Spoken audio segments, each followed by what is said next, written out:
Hi அஸ்ஸலாமு அலைக்கும் friends. இன்றைக்கி நம்ம என்ன வீடியோ பார்க்க போகிறோன்னா, மார்னிங் டிஃபன் எங்கள் வீட்டில் வெண்பொங்கல், சாம்பார், சட்னி, வடை. இந்த வடைக்குரிய ரெசிபி தான் எப்படி நம்ம பண்ண போகிறோம் அப்படின்னு சொல்லி பார்க்க போகிறோம்.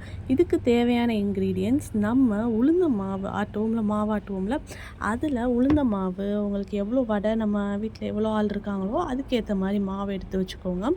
எடுத்து வச்சுட்டு அதில் நல்லா சாப் பண்ண ஆனியன், கொரியாண்டர் லீஃப், பெருங்காய பொடி, உப்பு, சீரகம், உங்களுக்கு மிளகு வேணும்னா மிளகு போட்டுக்கோங்க, கருவேப்பிலை வேணும்னா கருவேப்பிலை போட்டுக்கோங்க.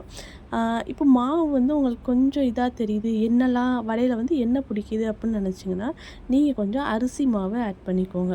எங்கள் வீட்டில் நாங்கள் இந்த ஷேப் உளுந்த வடைக்குரிய ஷேப் ஒன்று போல் வரணும் அப்படின்னு சொல்லி இந்த கிளாஸ் மெத்தட் யூஸ் பண்ணுவோம். கிளாஸில் ஒரு கவர் ரேப் பண்ணி அதில் லைட்டாக ஆயில் எல்லாம் அப்ளை பண்ணிடுவோம். அது மேலே நம்ம அந்த மாவை ஒன்று போல் நம்ம ஸ்ப்ரெட் பண்ணி விடும்போது அது நீட்டாக அழகாக வரும், ஈவனாக இருக்கும். உளுந்த வடை எல்லா வடையும் பார்க்குறப்ப ஈவனாக இருக்கும். அதுக்காண்டி தான் இந்த மெத்தட் நாங்கள் யூஸ் பண்ணுவோம். இது நீங்களும் ட்ரை பண்ணி பாருங்கள்.